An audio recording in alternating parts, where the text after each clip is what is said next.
boa noite. Ainda não está no ar, Pablo. Ok. Muito boa noite a todos vocês que já viraram nossos parceiros nessas quintas-feiras, né? Onde a gente tem aproveitado esse momento de calamidade sanitária, de isolamento social, né? Para poder nos utilizarmos das tecnologias, das plataformas, das redes sociais, para continuar levando até os rincões do nosso Brasil o conhecimento, o saber, a ciência. A Febract, que nos seus 30 anos, né, celebra essa história de 3 décadas, né, de ciência, de capacitação, de formação, de qualificação de serviço, né, e de permanente movimento de construção desses saberes e da vida e da história da comunidade terapêutica no Brasil e do mundo, né? Então, eu quero saudar carinhosamente todos vocês que estão entrando com a gente aqui, hoje, ao vivo, pelo Facebook e pelo YouTube. Queria saudar também na qualidade de procurador-geral da Febract, né, o nosso presidente, o Beto Sdoia, a Lúcia, presidente do Instituto Padre Haroldo, assim, a Febract também, que compõe essa grande família Padre Haroldo, né? Esse homem genial, sensacional, que nos inspira. Aproveitando, saudando o Beto, saudando a Lúcia, todo o Conselho Deliberativo da Febract, que é composto por 22 representações regionais, nas suas diferentes expressões, trabalhando em rede em todo o Brasil, né? Procurando levar conhecimento a serviço da vida, né? E produzir ciência, alimentar a fé e trabalhar com embasamento científico, com boas práticas. Eu quero aproveitar para saudar também o nosso gestor-geral, o Dr. Pablo Kurlander. Pablo, boa noite. Obrigado mais uma vez por estar com a gente aqui. E hoje a gente tem uma grata alegria, né? Para nós, uma referência, uma profissional de excelência, uma psicóloga conhecida. A gente tem uma alegria enorme. Ela que esteve super engajada na construção do curso Compacta da Senapred, né? E a Clarice vem engajada aí na pesquisa, nos ensaios clínicos, na troca de saberes, né? E na construção desses saberes, né? Há um bom tempo. Ela que é mestre em neurociência, mestre em dependência química, doutora em psiquiatria e psicomedicina, né, Clarice? Ou psicologia médica, né? Psiquiatria e psicologia médica. Psiquiatria e psicologia médica. Então, Clarice, muito obrigado por ter aceito o nosso convite. A tua figura humana, antes de qualquer coisa, nos dignifica, né? Não só pelo conjunto de conhecimento que tu traz, mas também pela figura humana que tu é, próxima e engajada e comprometida, né? E também sempre aí com a gente nessa construção. Então, vou passar a palavra, primeiramente, para a nossa convidada, né, para ela também fazer uma saudação e dar sua mensagem inicial. Obrigada, Ricardo. É um prazer enorme estar aqui. Espero que seja útil. Espero que eu consiga passar a informação que seja útil para a vida de todo mundo, tanto profissionalmente quanto pessoalmente. E estamos aí. Prazer e obrigada pelo convite. Vou passar a palavra para o Pablo, né? O Pablo também dá a sua saudação. Vai lá, Pablo. Então, boa noite a todos. Um prazer estar aqui mais uma semana ao vivo agora, né? Semana passada eu fiquei, né, nos bastidores observando, né? Também uma grande alegria estar com a Clarice, né, que é a nossa referência aqui, junto com nós nessa live e no curso, como vamos falar depois, né? Também quero saudar a todos aqueles que já estão aqui se manifestando nas mensagens. Já estamos com 106 pessoas conectadas, nos assistindo, né? Até do Paraguai no começo, pessoas da FEBRACT, né? A Célia aqui agora falando, Ariolenes, né? O Theo do Rio de Janeiro, o Sérgio Botelho, que também já estava por aí, né? Bastante gente, né, da família FEBRACT, de pessoas próximas, né, que tem participado sempre com a gente. Patrícia aqui de Natal, né? Aqui a Patrícia apareceu também, né? E essa noite, então, a gente tem um tema extremamente importante, né? Que agora o Ricardo vai estar apresentando com mais tempo, e a gente vai estar contribuindo um pouco com tudo isso, mas acredito que vai ser de grande, né, aproveitamento para todos, né, porque, sem dúvida, né, todos os temas que a gente vem trazendo são temas muito nevrálgicos na vida de quem lida diariamente, né, com a dependência química, e, sem dúvida, a recaída, né, não é diferente, né. Então, eu passo a palavra para o Ricardo para a gente dar início, né, oficialmente à live. Então tá, saudando mais uma vez vocês, um abraço especial aí para quem já está com a gente, Sérgio, Célia, Aeriolenes, a turma de Brasília, né? Mas hoje especialmente, né? Depois desses 40 dias do curso de abandono de tratamento, né? Lançado pela FEBRACT, pela nova plataforma EAD, um curso que nos enriqueceu muito, porque nos trouxe uma série de reflexões sobre a aderência, a permanência do dependente químico no acolhimento da comunidade terapêutica. Esse curso nos enriqueceu mais ainda, porque ele contou com um input de informações que estão vindo do doutorado do Pablo, né? Um doutorado que foi dedicado ao abandono de tratamento e à recidiva, a recaída, né? Na comunidade terapêutica, e depois no aftercare, no cuidado pós-tratamento, né? E a FEBRACT se prepara para lançar, então, o seu segundo curso. E o tema que nos motiva essa noite é um tema bastante delicado, um tema cercado de grandes tabus, né? Um tema que eu diria para vocês assim, ainda é muito pouco conceituado na perspectiva científica, na perspectiva clínica, né? A gente ainda operou entendendo esse fenômeno muito no jeito de ensaio e erro, mas é uma das situações que mais nos desafiam, né? Além, todo mundo costuma comentar, olha, a ideia de adesão ao tratamento, de permanência no tratamento, é uma ideia, é uma problemática, né? A gente tem, em dados estatísticos da ONU, né, que na América Latina, de cada 7 dependentes químicos, 1 tem acesso ao tratamento, né? Então, vocês imaginem que outros 6 acabam não chegando, né?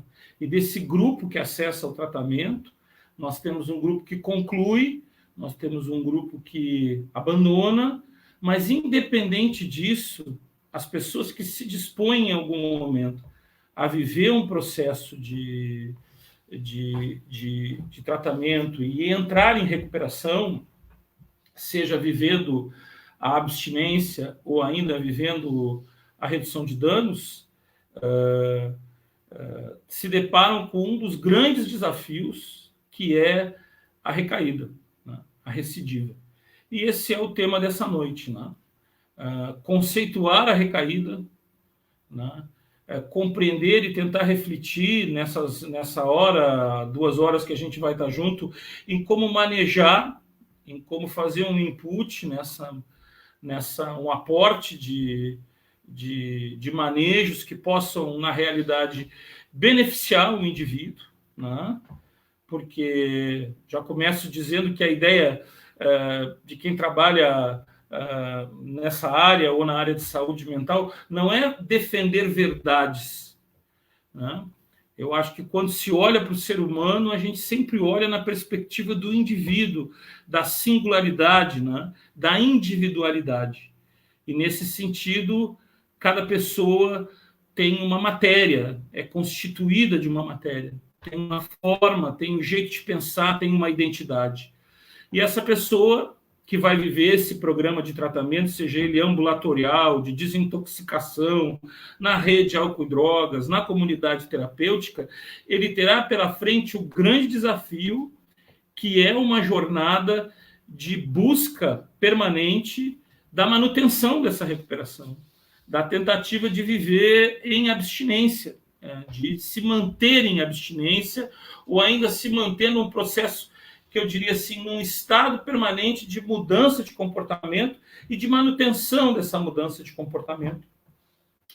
Pensando o comportamento não como aquela coisa da conduta, daquela coisa moral, mas o comportamento no sentido de vida, de saúde, de comportamento de morte, né? Então, o que nos vem hoje é uma reflexão muito importante sobre a recaída, né? Afinal, o que é esse fenômeno, né? Por que ele termina acontecendo na vida da maioria dos dependentes químicos, né? A gente imagina a maioria das pessoas que têm experiência com drogas, que passam por um processo de tratamento em algum momento da sua vida, também experimenta ao longo da sua jornada, em algum momento, um episódio, um lapso, uma passagem pela experiência da recaída. Pensando isso sempre dentro daqueles 3 eixos. Isso pode ser mais leve, mais moderado, ou pode ser grave. Depende de cada indivíduo, de cada situação, de cada circunstância socioambiental que esse indivíduo está inserido. Então, nesse sentido, a gente quer aprofundar esse tema, né? Pensando ele na perspectiva do sujeito, do indivíduo, né? Então, eu faria essa introdução, porque ainda acho, mesmo depois de tantos e tantos momentos de aprofundamento, os estudos, as pesquisas, os ensaios clínicos, o que a gente aprendeu ao longo de 100 anos de Alcoólicos Anônimos, nós ainda temos em torno da recaída um grande tabu, né? Não é raro em vários lugares do Brasil o dependente químico recaído ser tratado como uma categoria de ser humano de segunda classe, né? É como se ele fosse, por ter passado pelo episódio da recaída, um indivíduo moralmente prejudicado, né?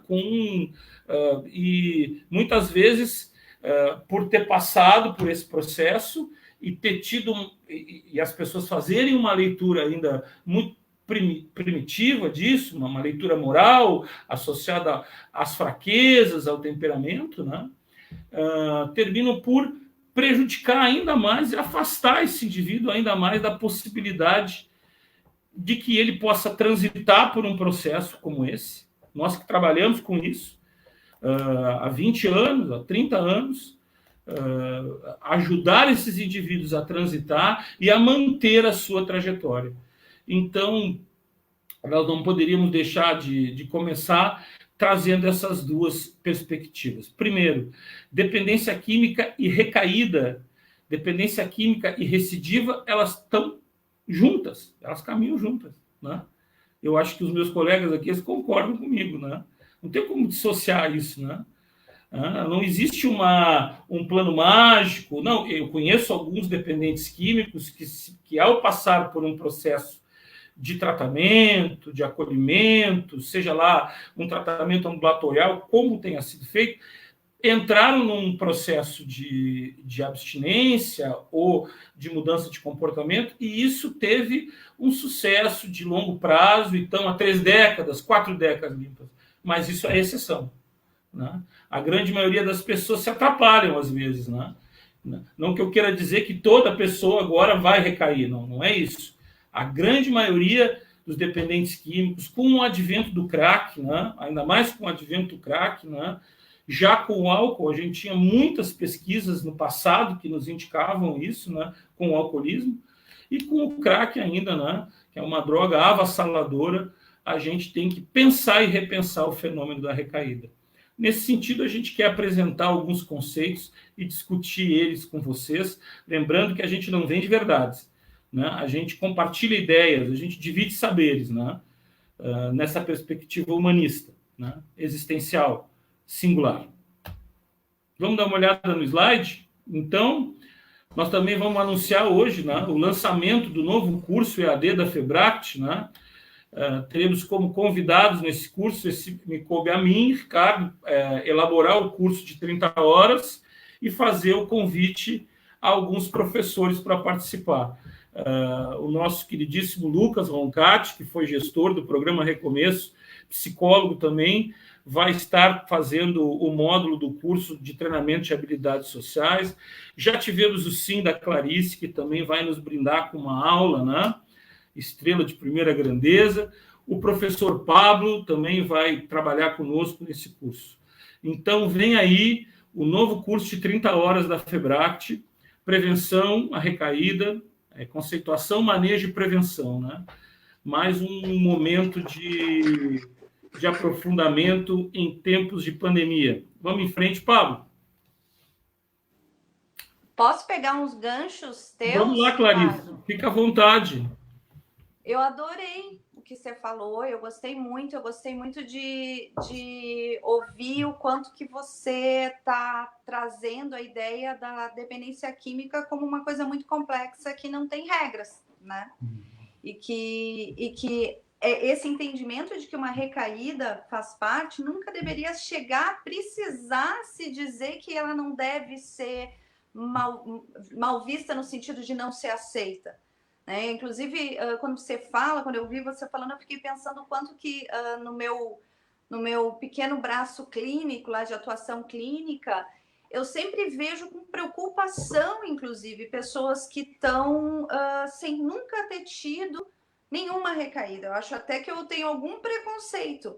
E esse preconceito ele vem de uma teoria, né? De uma explicação que tem tudo a ver com o que vai passar, e depois eu acho que vai ter um slide sobre autoeficácia. O quanto que o dependente químico, ele muitas vezes, por ter tido muitos anos de consumo, muitas vezes, e por ter tido uma aprendizagem, muitas vezes, distorcida sobre o quanto que ele é capaz ou não é de enfrentar desafios, ele tem uma percepção de autoeficácia que faz ele achar que ele é invencível, que ele não vai recair, que no momento que ele decide parar, não existe mais recaída.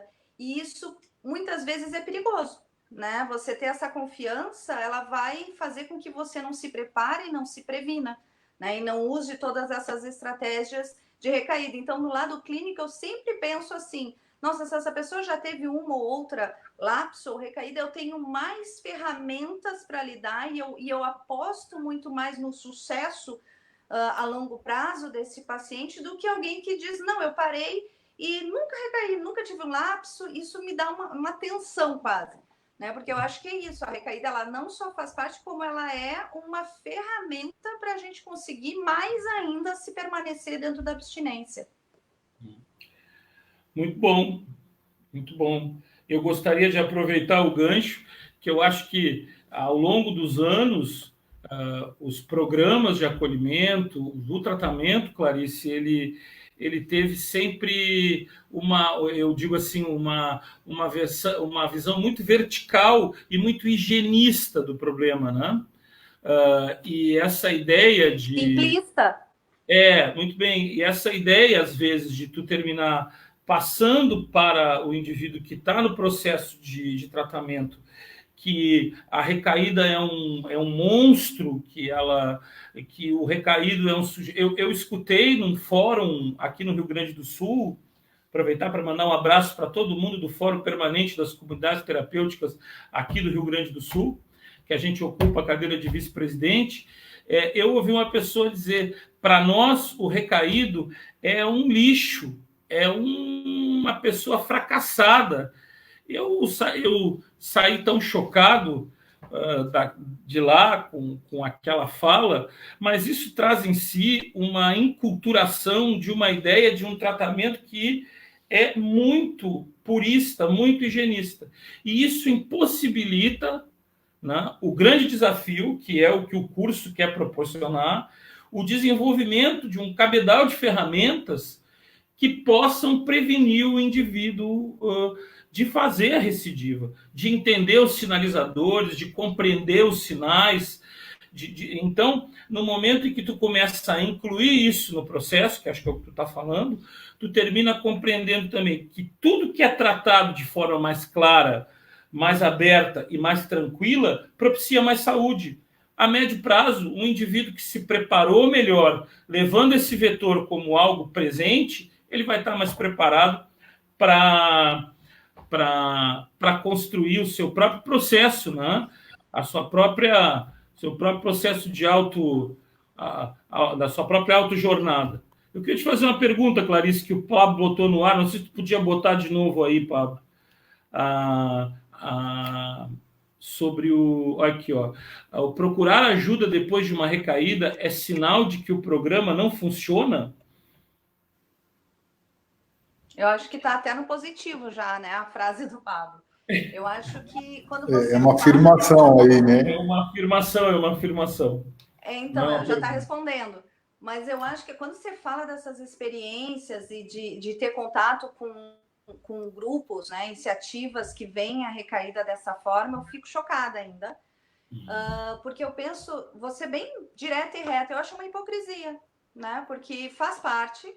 Você, no momento que atua assim, você está perdendo totalmente a oportunidade terapêutica que ali se abriu para conseguir atuar como alguém que está querendo e buscando uma recuperação.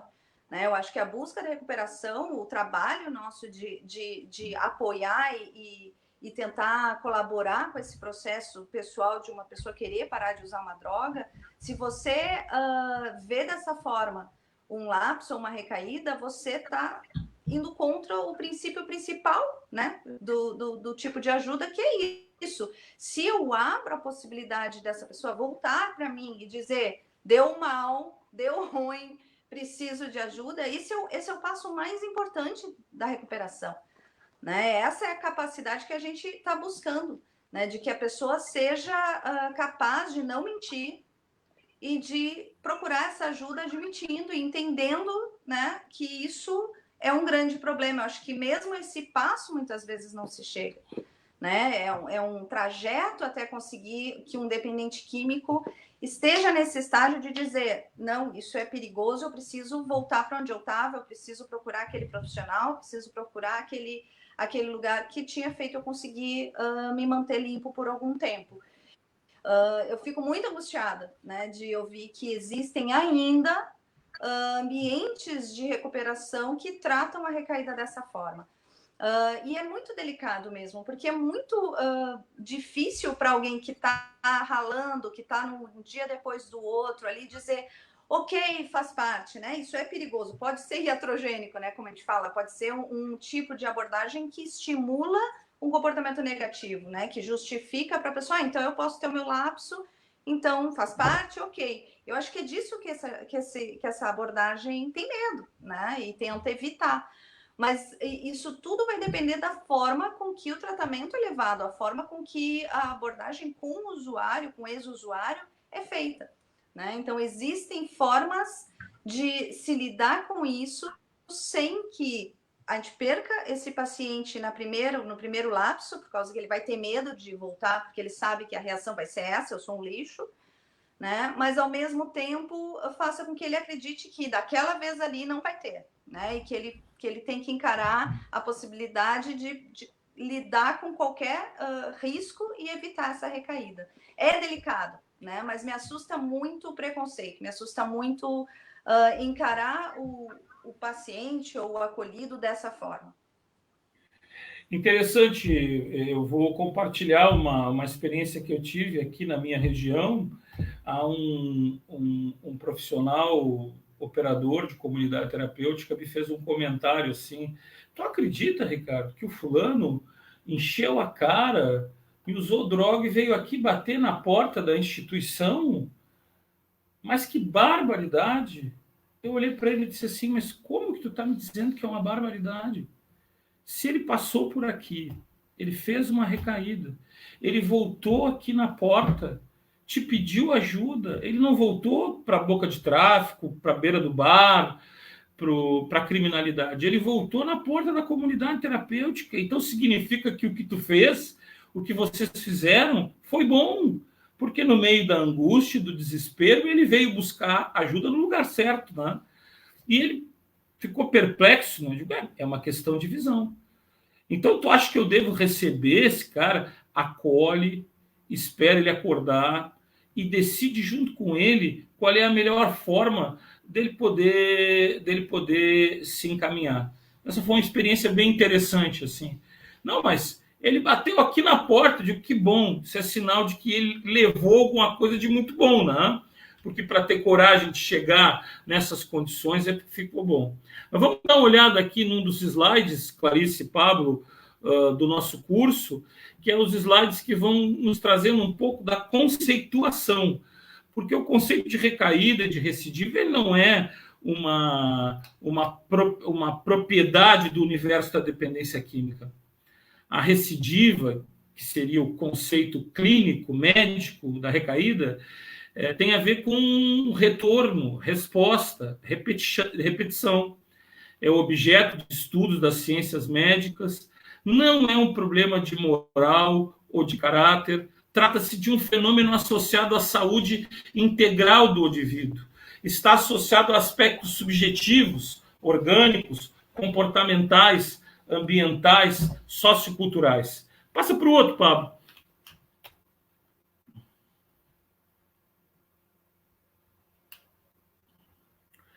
Então, a recaída ou a recidiva é um indicativo de fracasso do tratamento?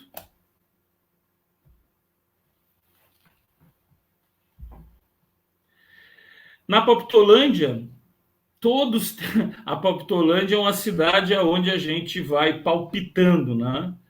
Eu, às vezes, me pergunto, por que quando as pessoas são acometidas de doenças graves, elas confiam tanto na medicina? Por que quando há problemas psiquiátricos sérios, como a depressão grave ou a esquizofrenia, o psiquiatra se torna o profissional de referência? Por que na dependência química qualquer coisa vale?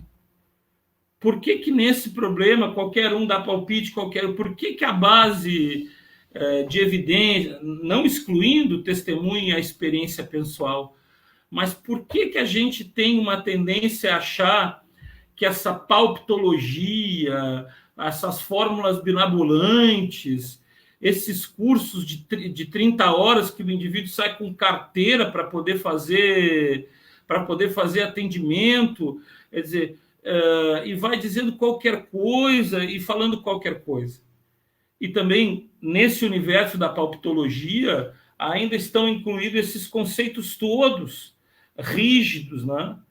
Aonde eu conheço grupos de apoio que não permitem que o recaído possa retornar ao grupo, porque ele é um recaído. Mas qual a natureza e o sentido da existência de um grupo de mútua ajuda, se aquele que voltou ao sofrimento do uso de drogas não pode ser acolhido generosamente e fraternamente? Então, onde há rigidez de pensamento, há doença, exclusão e manejo inapropriado. Então, é muito importante, dada a complexidade do fenômeno, né? Porque a gente vive constantemente estudando e pesquisando, a recaída ela é multifatorial, ela tem diversos elementos, né? O cuidado, a forma como a gente vai lidar, né, com esse indivíduo que se fragilizou outra vez, né? Uma outra perspectiva que eu escutei de um indivíduo que perguntou a um companheiro num grupo de narcóticos anônimos: cara, quantas vezes eu devo acolher o indivíduo que recaiu? Perguntava um companheiro para outro. E o outro respondeu: sempre, sempre, sempre. Acolher sempre, ajudar sempre, procurar sempre uma solução que parta sempre do princípio da individualidade. Queria ouvir vocês, tu e o Pablo. Bom, sim, sim. Vendo alguns dos comentários que estão surgindo, tem muita gente que acaba entendendo isso que nós estamos falando, né? Como que se estivesse fazendo algum tipo de apologia à recaída ou ao uso de droga, né? E é exatamente o contrário, né? Porque a partir do momento que a gente nega um fenômeno que tem grande chance de acontecer, a gente elimina absolutamente a possibilidade de fazer alguma coisa com ele, né? Quando se diz, a pessoa pode ter uma recaída, não significa que, olha, vai usar droga e está tudo certo, né? Estamos dizendo, olha, você não vai ter uma recuperação linear, que você vai iniciar um processo, vai entrar em abstinência e pelo resto da sua vida nunca mais vai ter nenhum problema. Isso seria o melhor dos mundos, mas a gente sabe que né, o menor, né, a menor taxa possível é a das pessoas que entram em recuperação e permanecem em abstinência, né, por tempo muito prolongado ou por toda a vida, né? Aqui, isso, eu e o Ricardo estamos há 25 anos em recuperação, os dois, né? Meio século juntando os dois, né, Ricardo? Nenhum de nós dois teve recaída nesse período, né? Pelo menos é o que o Ricardo me conta. Eu sei que eu não, né? O dele, eu acredito nele, né? Mas tudo bem. E eu acredito em ti, né? Apesar da erva para folha. Então, o chimarrão não é droga. A droga é o outro usa. O que você usa não é, né? Mas assim, a questão é que eu nunca tenha tido uma recaída não significa que todas as pessoas que eu tratei nesses 20 e poucos anos que eu trabalho em comunidade necessariamente tenham que ter o mesmo desfecho. Seria excelente, seria o ideal, mas não é o real. Quando a gente parte da base de que a única possibilidade de recuperação e de que o único desfecho possível é nunca mais usar droga, abstinência absoluta, né? Aí a gente entra nessa guerra ridícula que tem no Brasil, de que a redução de danos e a recuperação, né, são coisas opostas, quando na verdade estamos falando de parte do caminho, né? Algumas pessoas vão percorrer ele inteiro, outras não. O ponto principal é quando a gente não tem clareza de com que tipo de problema a gente está lidando, né? Nós vamos para o mundo da palpitologia, que é que o Ricardo fala, porque a gente acha que a dependência química é o que a gente imagina, né? E não é o que a gente imagina, né? É o que, né, a gente vê acontecendo, que os estudos mostram, né? A Clarice pode nos dizer qual é a taxa, Clarice, aproximada nos estudos de pessoas que conseguem ficar em abstinência, né, por tempo prolongado, né? Claro que não tem um número, né? Vou passar umas estatísticas depois. Agora eu estou angustiada para falar sobre os comentários, que eu fiquei vendo também, e o que vem na minha cabeça... Eu não estou dando conta de pôr tudo na tela, né? Muito comentário. Eu adoro, eu fico aqui, o déficit de atenção permite eu ver aí vocês e ficar lendo tudo embaixo. Mas uma coisa que me vem, que gera essa tensão de como entender esse fenômeno, é a diferença entre a visão do usuário, do ex-usuário recuperado em processo de recuperação bem-sucedido e do profissional que está ali para ajudar, né? E eu acho que é isso que confunde. Quando eu sou um ex-usuário, um dependente, nos meus 25 anos de abstinência recuperado, mas não me vendo como um profissional que atua com outros dependentes, eu acho totalmente válido você dizer, não, eu não acredito em recaída. Para mim, recaída vai ser o fim, eu não quero acreditar nisso, acho que isso não funciona.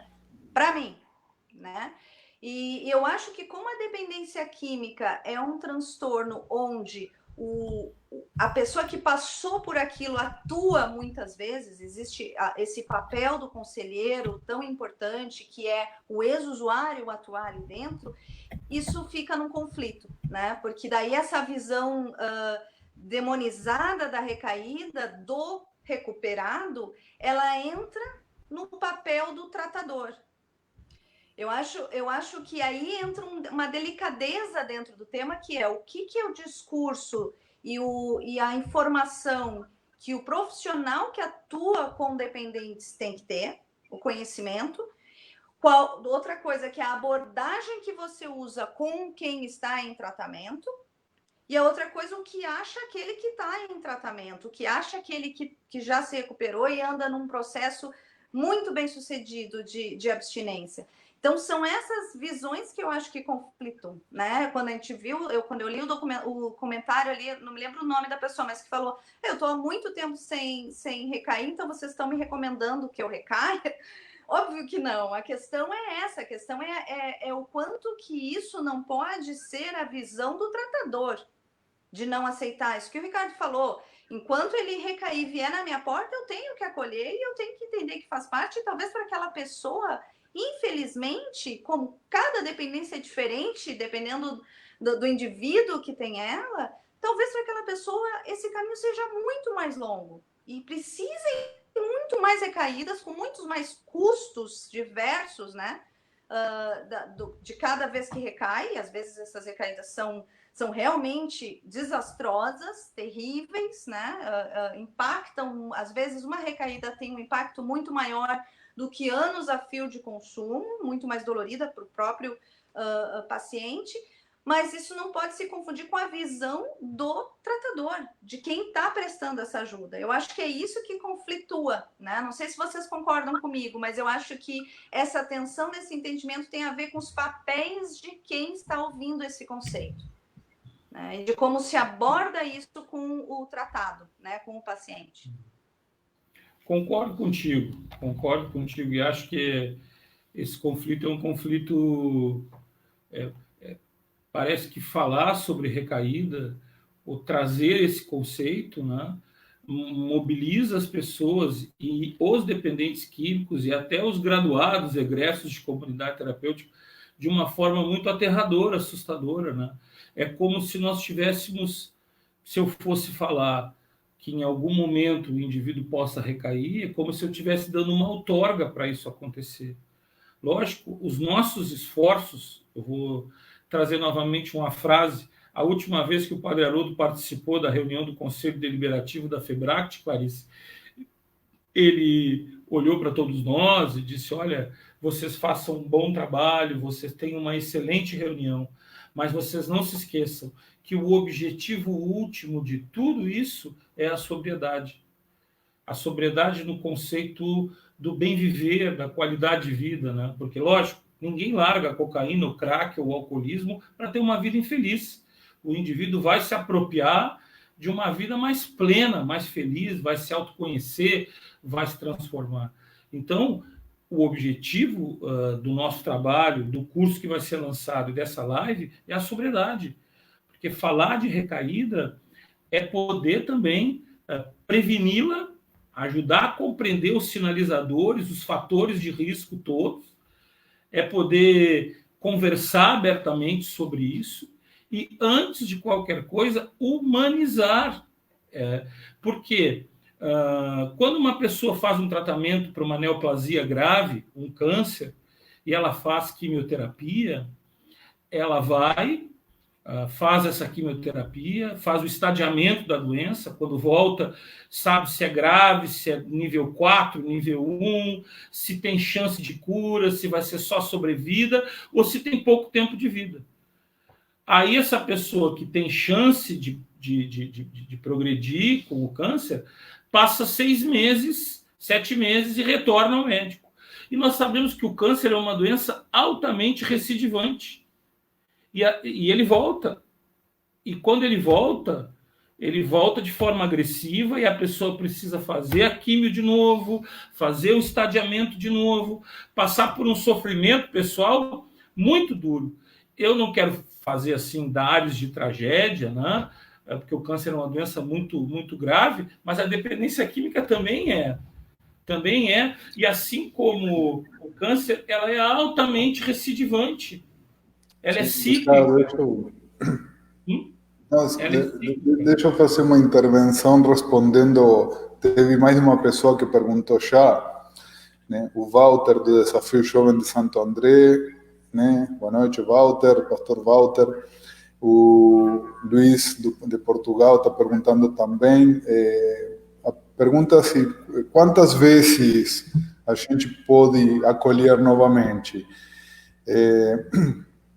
Porque, obviamente, né, a comunidade precisa ter um critério de readmissão, né? Temos também, né, essa pessoa que vira dentro da comunidade, né, o residente profissional, né, que ele, né, sai de aquilo que se chama de porta giratória, né? A pessoa entra, sai, volta, e aí aquela comunidade passa a se tornar uma espécie de albergue em vez de ser um ambiente de tratamento propriamente, né? O problema principal com isso, né, e aí eu quero deixar essa contribuição, e aí o Ricardo e a Clarice podem comentar depois, o ponto principal disso a gente não vai acolher a pessoa novamente quando a gente reconheça que o que nós temos para oferecer não é o que a pessoa precisa. Tá? O que a gente vê na prática aceitar de volta acaba sendo uma espécie, né, de privilégio. A gente premia a pessoa aceitando ela de volta ou pune ela não aceitando. Ah, você não recaiu porque você não fez o que eu mandei, então eu não deixo você voltar. Você não é bom o suficiente como para estar aqui dentro. Quando, na verdade, né, o que a gente deveria entender é o contrário. A gente, equipe, instituição, comunidade, profissional, a gente não deu conta de oferecer o que essa pessoa precisava. E não porque a gente seja ruim ou mau profissional, mas sim porque talvez a gente não atingiu, né, o que a pessoa precisava naquele estágio de motivação que ela estava, naquele momento ou naquele nível de dependência que talvez precisava de um tipo de intervenção mais complexa do que apenas a gente propor uma abstinência, uma enxada e rezar, entende? Às vezes precisa de elementos mais consistentes, né? E sim, às vezes, a pessoa que já passou algumas vezes numa mesma instituição pode ficar com, né, um ambiente de alguma forma contaminado, né? A própria equipe já recebe esse acolhido dizendo, olha, esse aqui não tem jeito, pô, recaído, o grupo. Então, às vezes, realmente poder encaminhar essa pessoa para uma nova instituição acaba, né, ou para um modelo de tratamento diferente, né, pode ser algo extremamente né, saudável para todo mundo, né? Porque vai para um ambiente que essa pessoa não tem um histórico, né, pessoal com a equipe, com o grupo, que a pessoa pode começar de alguma maneira, vamos dizer assim, um processo do zero, tá? E principalmente, né, outro ponto que é algo que a gente ainda vai abordar, está nos slides, né? Eu lembro a vocês que vocês vão ter os slides disponibilizados no site da FEBRACT depois, tá? Que assim, muitas vezes o que impede a pessoa de procurar ajuda, né, o que impede a pessoa de procurar, né, um novo local ou leva ele a procurar o mesmo local e não outros modelos de tratamento, é que às vezes, né, a pessoa, esse preconceito, essa culpa, esse peso social impede, né, da pessoa de se desenvolver nesse sentido. E aí o que eu ia dizer parte do preconceito que nós temos ou da má interpretação do processo de recuperação é que a gente parte da ideia de que se recaiu tem que internar de novo, certo? Então recaiu, interna. E aí a internação, o acolhimento, enfim, o encaminhamento para um modelo de tratamento mais complexo, mais custoso, acaba se tornando uma punição. E aí a pessoa passa a receber o tratamento como punição e não como possibilidade.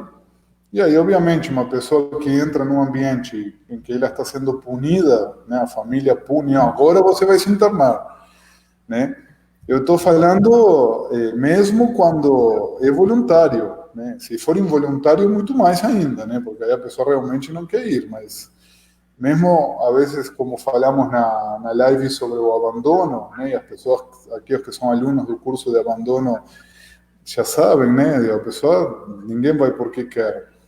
Tá? Então, nós vamos ver isso daqui a pouco também, né? Tratamento, internação não são necessariamente a mesma coisa, né? Está cheio de gente nos grupos, nas comunidades, que tem muitas internações, mas nunca teve um único tratamento. Nunca passou por um ambiente que, de fato, desse condições de tratar. E aí a pessoa fica com esse estigma de recaído, de não ter jeito, né? Esse é o que o Ricardo vai falar agora, né? Do que acontece quando a pessoa recai, né, Ricardo? A gente, infelizmente, tem esse senso comum, né? Eu, como o Pablo colocou, a gente somos psicólogos, o Pablo é doutor, eu me especializei, enfim, a gente trilhou o caminho da academia, né? Mas a gente teve como experiência essa história, né? E essa é uma história que ela é motivo ela é material de input para a vida, né? E ao mesmo tempo nos fez ver e passar por muitas situações. Eu vejo nesse slide a reprodução de coisas que eu escutei, né? Usou para o que quis, é vagabundo, não aceitou o programa, não tem jeito mesmo, falta de Deus no coração, tem mais, essa aqui é comum, tem que fazer os 12 outra vez, né? Quer dizer, quando o Pablo colocou... Os 12, os 9, né? Os 12, os 9 ou os 6, bom, cada comunidade terapêutica tem aí a sua característica, né? Mas o mais importante é que, ao receber e acolher um indivíduo que enfrentou um processo de recaída, que a gente possa escolher o que é melhor para ele, né? Não impor uma coisa assim de cima para baixo, né? Às vezes o indivíduo tem condições de voltar ao grupo de apoio e se manter bem. Às vezes ele precisa fazer uma desintoxicação. Às vezes ele precisa de um tratamento de novo a longo prazo. Depende de uma série de fatores, mas com certeza esse nivelamento do senso comum, eu não vejo ninguém dizendo de uma pessoa que tem uma doença recidivante, altamente recidivante, crônica, que a doença voltou porque a pessoa é vagabunda. Não, a pessoa pode ter cometido alguns equívocos, feito escolhas equivocadas, ter tomado passos e direções que prejudicaram, não ter lido bem os sinais. Bom, nós vamos também ter uma série de elementos aí durante o curso para poder discutir prevenção, a recaída, fissura, craving, crush, rush, quer dizer, todos os elementos, até neurofisiológicos, que estão envolvidos aí. Mas, com certeza, né, uma pessoa que está acometida de uma doença novamente, ela não pode ser tratada como uma vagabunda, né? Vocês imaginem se eu chego no cardiologista, mal do coração, sento do cardiologista, em vez de ele me dar um diagnóstico, ele começa a berrar comigo: vagabundo, tu é um verme, tu é isso, tu é aquilo, tu é aquele outro. Eu infarto e vou. Tem um colapso aí na frente do médico, né? Então, vamos tentar superar isso para ter um outro entendimento, né? Vamos tentar ir adiante, né? E o que Vou pegar o teu gancho, Ricardo, para falar o quanto que é um desperdício terapêutico, né? Em termos de ferramentas para que o tratamento evolua, o quanto que é útil essa experiência para que essa pessoa aprenda e use todos os recursos para prevenir a próxima, né? O quão mais forte ela vai ficar por entender de fato o que aconteceu ali, como é que foi a exposição dele, o que ele fez que poderia não ter sido feito, quais foram os pensamentos que vieram. Então, tá aí, o Pablo puxou o Marlatt. É exatamente isso, a ideia da teoria do Marlett é exatamente essa, e é isso que revolucionou, eu acho, a terapia cognitiva dentro da área da dependência química, é o quanto que é importante aprender com essa experiência, né? E o quanto que no momento que eu tenho esse julgamento moral, ou até o extremo que vocês estavam contando de uma reclusa de atender essa pessoa, você está desperdiçando uma grande oportunidade de um paciente, de um acolhido que talvez aquela fosse a última. E não vai ser porque ele não aprendeu nada com ela. Né? Então, acho que é um gancho para o que você estava falando aí, imagino. É isso aí. Então, que bom que nós pudéssemos estar falando aqui sobre um tema leve, né, Clarice e Pablo, né? Que bom que a gente pudesse estar falando sobre os elementos que são mais agradáveis, se é que pode se pensar em coisas agradáveis quando a gente está falando de um problema, de um transtorno psiquiátrico, comportamental como esse. Mas a gente tem que ter coragem e tem que ter comprometimento com a ciência e com a verdade para abordar as coisas de uma forma tranquila. Então, a gente, ultrapassando aqueles elementos do senso comum, a gente vai ver que, para muitos dependentes químicos, a recaída foi um marco na sua trajetória. Ela foi utilizada como um elemento terapêutico, como algo que foi a força para o cara não voltar nunca mais para aquela situação. Então, bom, as recaídas são violentas, elas são muito agressivas, elas produzem um sentimento de fracasso, de desvalia, uma sensação de impossibilidade, ainda mais quando a gente sai de um tratamento muito idealizado, muito imaginando que o mundo é cor-de-rosa demais, que o mundo é muito colorido, né? Eu acho que a Clarice falou um pouco isso, né? Eu vou dizer para vocês, na clínica eu tive uma experiência. A maioria, vou falar uma coisa empírica aqui, tá? Não é baseado em nenhuma pesquisa, mas as pessoas que muito disseram isso, eu não sinto vontade, eu não tenho fissura, essas pessoas terminaram por recair, porque é uma conduta meio negacionista, né? Eu tenho fissura, eu tenho tristeza, eu tenho vontade de anestesiar essa tristeza, eu sinto alegria e tenho vontade de comemorar bebendo, tu entende? E existem todas essas forças que estão aí, e também para aqueles, vou chamar agora, os companheiros que passaram pela recaída, né? Dentro daquela filosofia do só por hoje, né?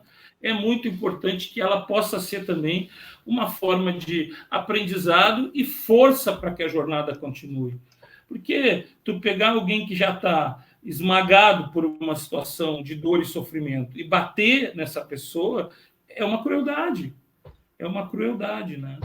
Enfim, eu acho que quando eu disse assim, que aquela conversa no grupo de apoio de um perguntando para o outro, quantas eu tenho que acolher o indivíduo? E o cara diz, acolhe sempre, mas encaminha ele para aquilo que for o melhor para ele, não em cima do que tu acha, do que os outros palpitam. Vamos avaliar, vamos buscar ajuda qualificada para poder... Porque o manejo, por exemplo, uma doença crônica num hospital conduzida de uma forma inadequada, ela pode levar à morte. E ela pode trazer prejuízo permanente para a qualidade de vida daquela pessoa. E na dependência química é a mesma coisa. Nós não estamos lidando com uma outra situação, senão uma enfermidade que atinge o indivíduo na sua integralidade. Se tu comete uma iatrogenia, que é um manejo inadequado, indica algo que vai prejudicar e não vai ajudar, o dano vai ser um prejuízo que pode depois levar o indivíduo a desenvolver uma síndrome de hospitalização, por exemplo. Né? Há casos de manejos de recaída que foram muito inadequados, que o indivíduo terminou desenvolvendo isso. Ele passou o resto da vida dele entrando e saindo de instituição, por conta de crenças que vão se construindo, por conta de elementos que vão se acumulando a essa experiência. O que tu acha, Clarice? Então, acho que isso também conecta com o que o Pablo estava falando, do quanto que a gente tem... eu tenho um viés comportamental também, né? Eu e o Pablo. o quanto que esse momento da recuperação no contexto de tratamento, no contexto ou de uma comunidade terapêutica ou de uma internação, seja qual for, ela tem que ter esse papel positivo, de reforçamento, né? E essa relação de punição, ela não vai ser muito terapêutica. Ela, no caso a gente entende muito, no caso das comunidades terapêuticas, o quanto que é difícil isso, porque a gente está falando de uma outra variável aí, que é a exclusão social, é a vulnerabilidade social, e daí, nesses casos, a gente não tem nenhuma dúvida que é necessário acolher, né? Porque são pessoas que muitas vezes não vão ter outra alternativa de recuperação se não for dentro daquele lugar, se não for voltando para aquele ambiente, porque fora dali ele vai voltar para a rua ou vai voltar para um ambiente extremamente arriscado para que, né, se perpetue o uso. Mas entender o papel desse local de tratamento é super importante. Eu vi um comentário de alguém ali, eu nunca gravo os nomes, viu? Eu gravo só a mensagem, do quanto que é importante desse profissional que recebe o recaído, de ter essa sensibilidade.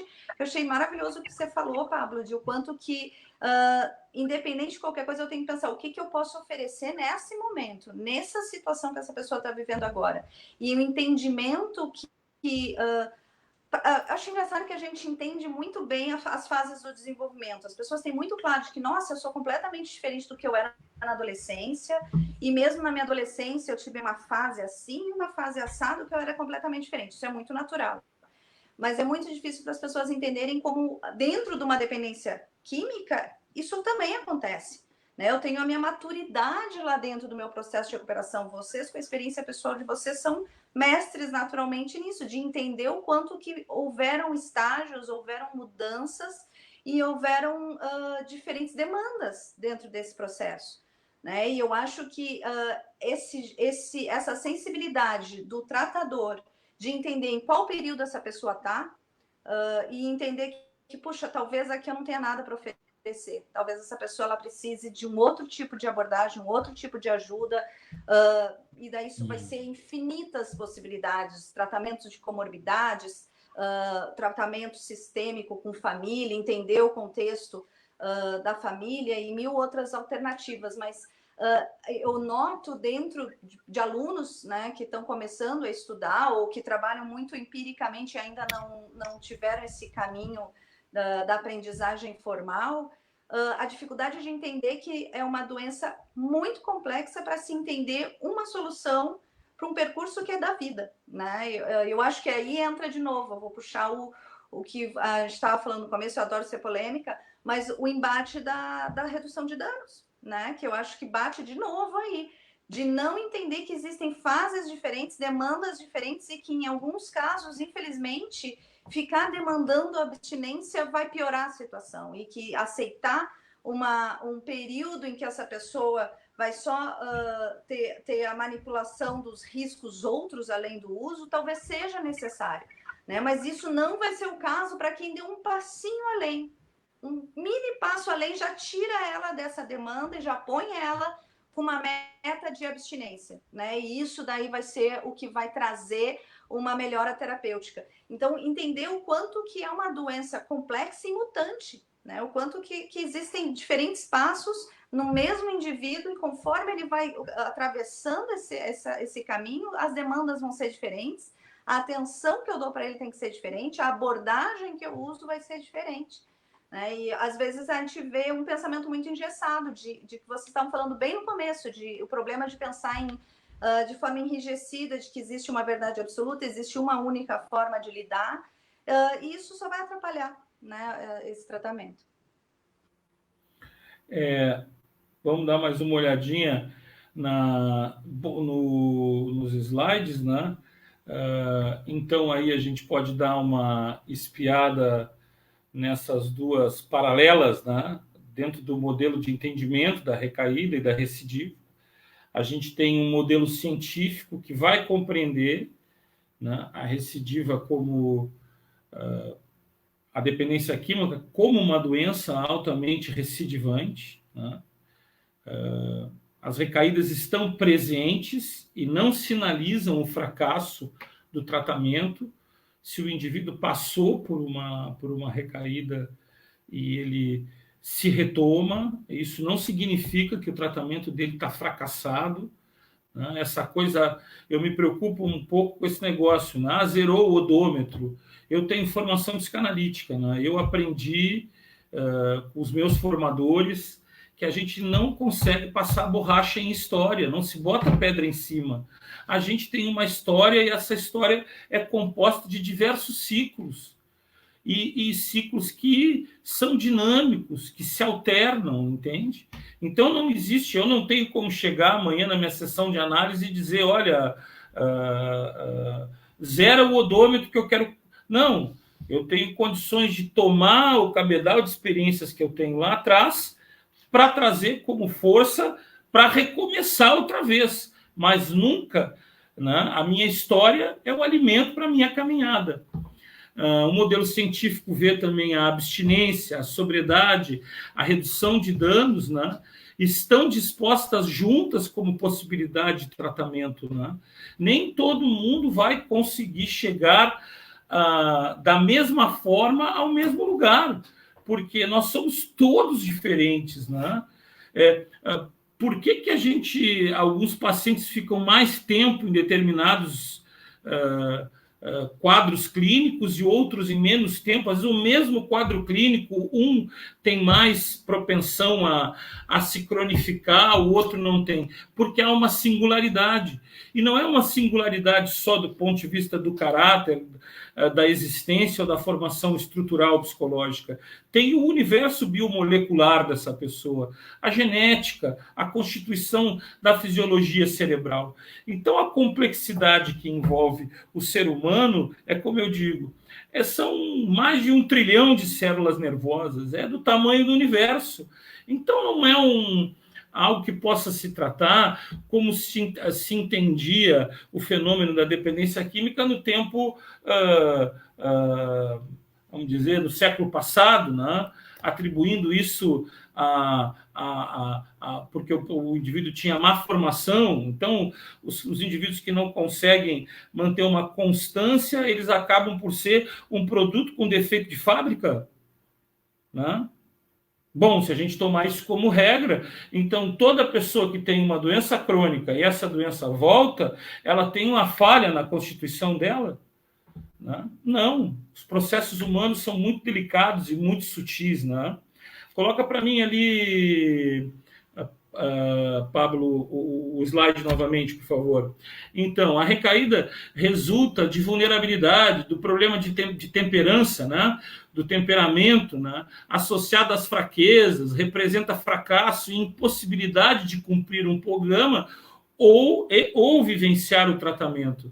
E fora da abstinência não há recuperação, né? Não. A recuperação começa para atingir a abstinência, né? E a gente não pode... Eu tenho uma compreensão muito clara disso, né? O objetivo sempre é... Uma pessoa vai se hospitalizar porque ela vai buscar a cura para o seu problema. E a cura na dependência química, ela não existe. É interrupção do uso. Mas o tempo, a forma e a jornada que cada um vai trilhar para chegar nesse lugar precisa ser respeitada. Senão a gente vai impor uma maneira de fazer que vai recuperar uma minoria e vai deixar o resto de fora, né? Vamos em frente, Pablo. Dando uma palhinha. Um minuto aqui e aí fazer uma pergunta também para Clarice em relação a isso aqui, né? Para trazer um dos pontos, né, que acho que são bem importantes. Já falaram bastante aqui nos comentários. Eu queria, não sei se todos estão acompanhando, mas essa live que está com maior quantidade de pessoas assistindo ao mesmo tempo, né, entre 280 e 290 pessoas assistindo, né, ao mesmo tempo, né, nós temos tido 700, 800 pessoas nas lives anteriores no total, né, mas sempre até 200 ao mesmo tempo.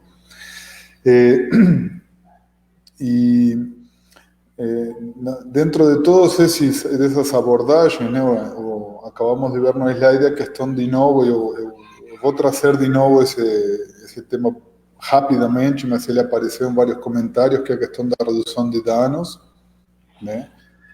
Alguns falaram de drogas lícitas, se fumar, então é sinal de que não está bem, ou a pessoa então que toma medicação, né, para dormir, ou outro tipo de medicação controlada, né?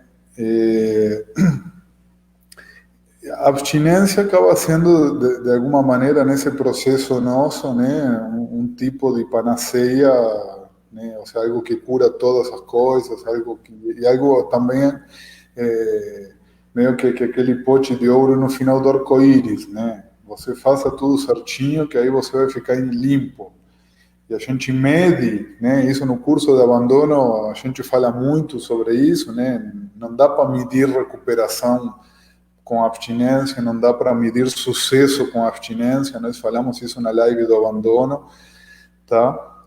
Mas, sem dúvida, estar em abstinência ou conseguir permanecer em abstinência é uma condição muito favorável para desenvolver todas as outras coisas que contribuem com a recuperação de fato, né? Ou seja, o estar limpo, né? Estar ou não, né? Obviamente quem está fazendo uso de drogas, né, ela vai ter mais riscos de voltar a ter uma qualidade de vida, né, não tão boa ou ruim, enfim, a ter os problemas que tinha antes. Quando a gente fala de redução de danos, no nosso meio, das comunidades terapêuticas, muita gente entende trocar uma droga pela outra, ou apologia ao uso de droga, isso tem a ver muito com o mundo da palpitologia, né, que o Ricardo já falou, com a falta de informação que o nosso meio tem sobre o tema, e com as más práticas de redução de danos que tem tido no Brasil por muito tempo, que também acabaram, assim como nas próprias comunidades terapêuticas, as más práticas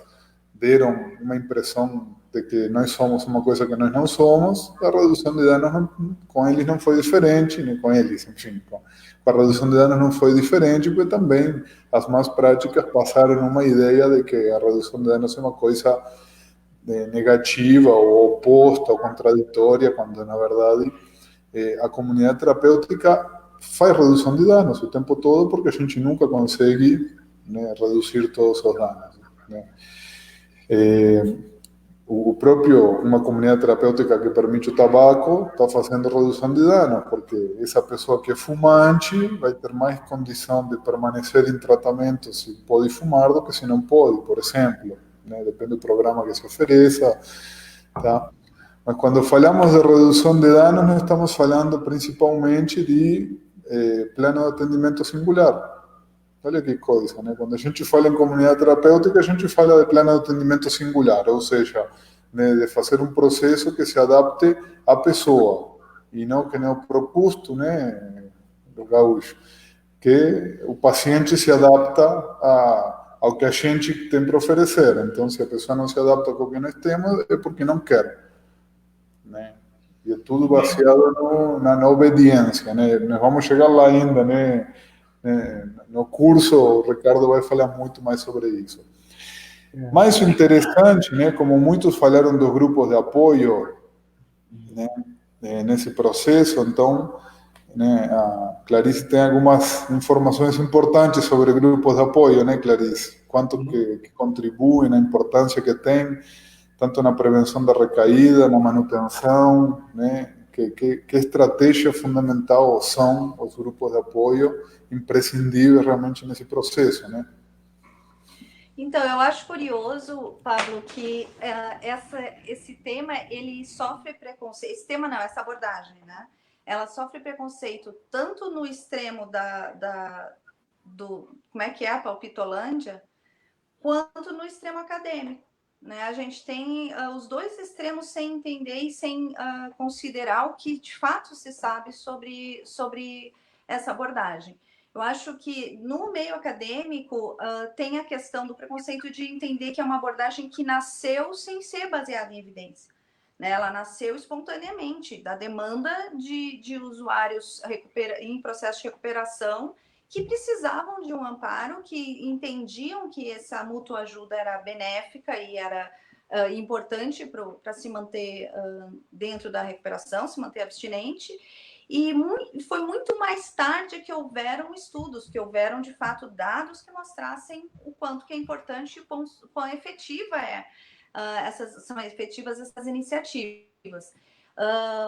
O Pablo, quando me chamou, ele falou, traz uns dados sobre essa efetividade. Existem trilhões de estudos, né? Muitos estudos que são até consideravelmente antigos, mas são dentro dessa nova geração de estudos de eficácia, de efetividade, que de fato comparam, né? Então, eu vou ser chata da ciência, mas eu sempre tenho a preocupação que as pessoas entendam quando a gente fala que é eficaz ou fala que é efetivo, a gente não está falando sobre a minha experiência pessoal foi bem sucedida, ou na minha realidade de trabalho, eu tenho aquele caso que de fato funcionou, então eu fui eficaz. A gente usa esses termos de forma leiga, mas quando a gente fala isso em termos de comparação entre abordagens, a gente está falando de estudos com amostras gigantes, com o mais importante, com um grupo controle. A gente tem o parâmetro de quem não sofreu aquela intervenção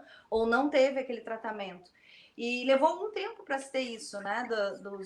Das iniciativas de autoajuda, de todas as mutuajudas e 12 passos. E quando começaram a surgir, foi quase até um vexame para a gente, né? Dentro da área da psicologia, porque acabava que os pacientes que estavam aderindo a essas iniciativas, eles tinham muito mais chance de se manter abstinentes do que os que estavam em tratamentos formais, né, terapêuticos, por assim dizer, dentro de instituições. Então, eu acho que só mostra o quanto que tem a ver com os estágios diferentes de recuperação. Estou com um bebê chorando no background, desculpa. Então, sim, existem muitos estudos mostrando a eficácia e a efetividade dessas abordagens, né? E daí a gente volta a falar do que eu comentei antes, do quanto que a gente tem passos diferentes, estágios diferentes, e a importância do papel desses grupos de mutuajuda para o período posterior, né, mais de reinserção social no processo de recuperação. Então, ele é aquele a longo prazo, né? Os casos bem-sucedidos que a gente vê de dependência química com bastante tempo de abstinência, quase invariavelmente tem um histórico de algum tipo de ajuda mútua e que foi a manutenção, né? E daí entra esse conceito de manutenção de tratamento, que é a possibilidade de se manter numa rotina, de inserir isso na sua rotina de vida, de inserir isso na sua nova vida e fazer com que aquilo sirva para a melhora da sua qualidade de vida, né? Então, a gente tem o Pablo botou o MAT que eu citei, ele é um dos primeiros estudos que mostraram que foi um ensaio gigantesco na Inglaterra, com praticamente todos os grandes centros de tratamento, comparando muitas abordagens diferentes, e foi onde a mutuajuda se destacou, né? E eu acho que foi a partir do MAT que começou a se falar mais, olha, vamos respeitar, e daí acabou o preconceito dentro do meio acadêmico, para quem está estudando de fato, porque entende aquilo como totalmente recomendado para qualquer dependente químico em recuperação que está num estágio avançado e que precisa ter uma manutenção, precisa ter algum momento de se manter, lembrando que ele é um paciente em recuperação, que ele está nesse processo, que não existe um finalmente estou curado e agora não preciso mais pensar sobre isso. Então, eu acho que é aí o papel desses grupos e a importância de se botar eles dentro desse pacote, desse grande cardápio de opções que vão se encaixar em diferentes fases desse processo. Então, a gente vê, né, que riqueza a participação da Clarice agora, com o projeto MAT e com a Harvard reconheceu, né, deu até não sei se oficializou com uma outorga, uma homenagem, reconhecendo Alcoólicos Anônimos como a metodologia que mais recuperou alcoolistas na história da humanidade, né? Então, veja como nós estamos falando de um assunto extremamente plural. Enquanto a Clarice ia colocando, ia falando, olha o que aparecia nos comentários aqui embaixo, rapidamente. Alguém pode falar um pouco sobre euforia e recaída, disforia ou tristeza, pressão social, fatores inter e intrapessoal, aí depois avaliação de comorbidades, né? A importância da gente poder receber suporte psicológico e psiquiátrico quando é necessário, o uso e o suporte psicofarmacológico bem aplicado, bem avaliado. Depois tem gente que escreveu, olha, grupo de apoio não pode faltar, grupo de apoio é obrigatório. Outros escreveram, a espiritualidade, fundamental. Tanto a espiritualidade enquanto experiência individual, quer seja religiosa ou experimentada em filosofia de vida, mindfulness está aí para nos ajudar, a neurociência está aí para comprovar que a meditação nos ajuda em diversas áreas do desenvolvimento orgânico ao desenvolvimento cerebral, né? Alcoólicos Anônimos, Narcóticos Anônimos, Amor Exigente, Codependentes Anônimos, e alguém escreveu uma nova maneira de viver. Se vocês todos que estão nos acompanhando nessa audiência maciça que a gente está tendo essa noite, né, nos trazem esse cabedal de informações, isso vai confirmando a complexidade do tema que a gente está trazendo, que a gente está abordando, e a necessidade de oferecer conhecimento e discussões que amplifiquem a nossa maneira de compreender o fenômeno da recidiva. Por isso, a Febract, com coragem, depois do abandono de tratamento, vai convidar vocês para um curso de 30 horas, onde todos esses temas vão estar contemplados. Vamos passar... antes de passar para a Clarice, um abraço para o pessoal da delegacia do Paraná, de Santa Catarina, Goiás, aí a Shell e o Sones, Acre, Roraima, Mato Grosso, e vamos embora, Distrito Federal, Nordeste, pastora Érica, e todo o pessoal do Rio Grande do Sul, Evaldo, Adriano, os nossos técnicos visitadores, né? E os companheiros aqui das comunidades terapêuticas todas, né? Um abraço muito carinhoso, obrigado pelo esforço que vocês têm, porque há uma sede de conhecimento. Enquanto houver sede de conhecimento, a gente vai ter condições de buscar e ampliar mais ainda os nossos saberes. Clarice, vamos falar um pouquinho sobre o modelo cognitivo comportamental da recaída? Sim, eu acho que esse esqueminha eu só trouxe para conectar com aquela conversa que a gente estava tendo lá no começo, de quanto que é importante e qual é o papel dessa experiência da recaída, o quanto que ela vai enriquecer a minha resposta de enfrentamento às situações de risco, né? Que é onde se baseia esse esqueminha que está aí projetado. O quanto que eu ter essas experiências e saber encarar, primeiro, identificar esses sinalizadores, esses gatilhos, né? Acho que tinha até um participante aí pedindo para falar sobre gatilhos. Você mapear isso, entender onde eles estão, quem são eles, se eles são sentimentos, se eles são pensamentos, se eles são ambientais ou de convivência, né, ou do próprio ambiente, isso vai enriquecer a minha resposta de enfrentamento, né? Isso vai aumentar a chance que, quando eu percebo identifique eles, eu tenha já estratégias para lidar com eles. E isso vai aumentar a minha autoeficiência, vai aumentar as minhas crenças de que sim, eu sou capaz de lidar com essa situação, eu sou capaz de enfrentar isso, eu tenho a minha estratégia.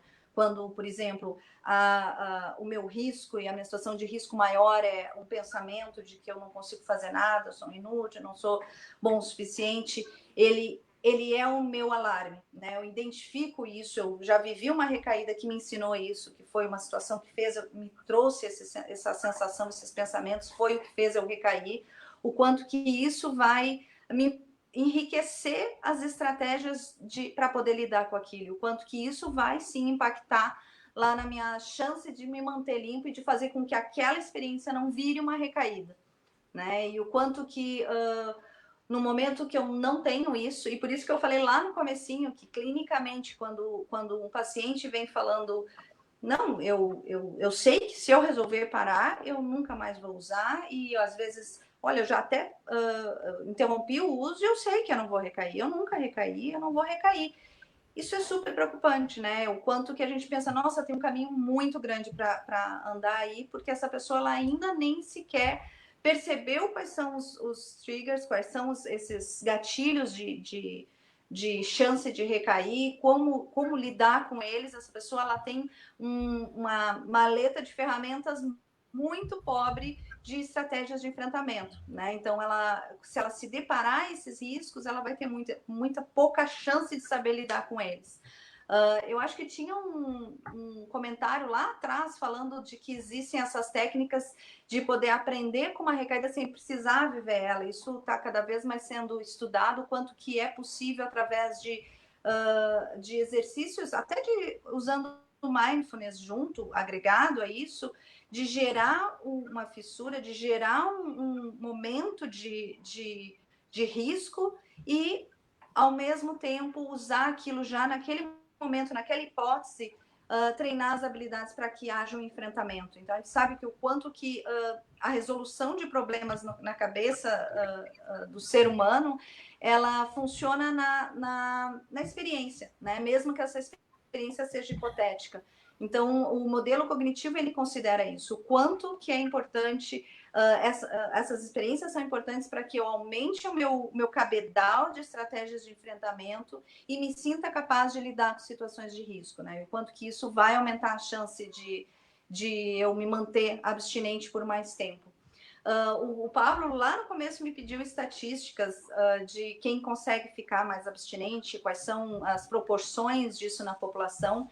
E eu acho engraçado que isso é uma dúvida comum e a gente não tem uma resposta simples para isso, porque como que eu vou saber os índices de recidiva de uma doença que é da vida, né? Então, eu tenho estudos acompanhando pessoas por 1 ano, acompanhando pessoas por 2 anos, o Mate acompanhou, acho que por um tempo considerável também, mas é impossível ter esse dado de verdade, porque ia requerer um estudo longitudinal de vida, né? E então é muito difícil a gente conseguir estabelecer essas chances, porque elas são individuais. A exposição de risco vai ser completamente variável para cada pessoa e a gente tem, né, infinitos casos aí de longos períodos de abstinência e por às vezes gatilhos muito bobos, a gente ter a experiência de recaída. Então,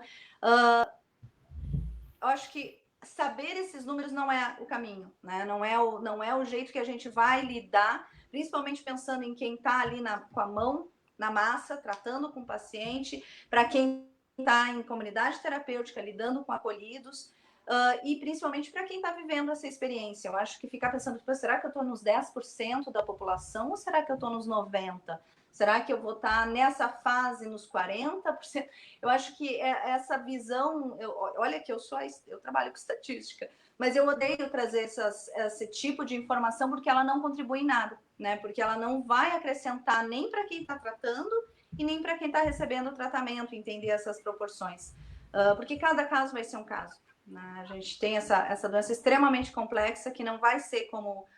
outras doenças com recidiva, que a gente vai conseguir estabelecer chances que sejam precisas, né, de se manter limpo. Muito acho bem, que eu Thaís. compliquei mais do que eu simplifiquei, né? Não, Mas eu acho que é bom deixar essa pulga. Tu trouxe informações importantes. E segue, olha, nós temos aí um brainstorm assim na live, tá? Porque o pessoal quer falar de gatilho, pessoal. Então eu vou anotando enquanto estava falando, te ouvindo, as pessoas perguntando, né? Enfim, gatilhos. Eu vou perguntar, especialmente agora me dirigindo a quem passou pela dependência química, ou quem trabalha com dependentes químicos, terapeutas, clínicos, psicólogos, psiquiatras, conselheiros de dependência química, pensamento, ambiente, problemas familiares, a modulação do humor e do afeto, desejo, fissura, craving, memória química, né? Labilidade emocional. Alguém perguntou, e a ansiedade, transtornos de ansiedade generalizada, fobia social, ansiedade social. Então, os gatilhos outros todos, né? Como me disse um paciente esses dias, da minha casa até o teu consultório, Ricardo, eu contei 16 propagandas de bebida, né? Então, para ele, aquelas imagens, aqueles ambientes, aqueles cenários eram um motivo de tensão, de pressão no ego. O Marla nos traz o conceito de treinamento de habilidades, né, de enfrentamento. Né? Eu acho que o nosso curso da Febract, que tem praticamente como uma das principais referências bibliográficas, o livro de prevenção à recaída do Marla e do Donovan, nós vamos trabalhar a questão do treinamento de habilidades de enfrentamento e o input na autoeficácia, né? Na autoeficiência, né? E aí nós vamos compreender esses diferentes elementos singulares que estão presentes, né? Porque para uns é o pensamento recorrente, ruminante, invasivo. Para outros é a instabilidade emocional, para outros são os problemas familiares, né? Então, essa multiplicidade, que eu diria assim, que tem a ver com esse mundo, esse universo que é a subjetividade do ser humano e o ambiente que ele está inserido.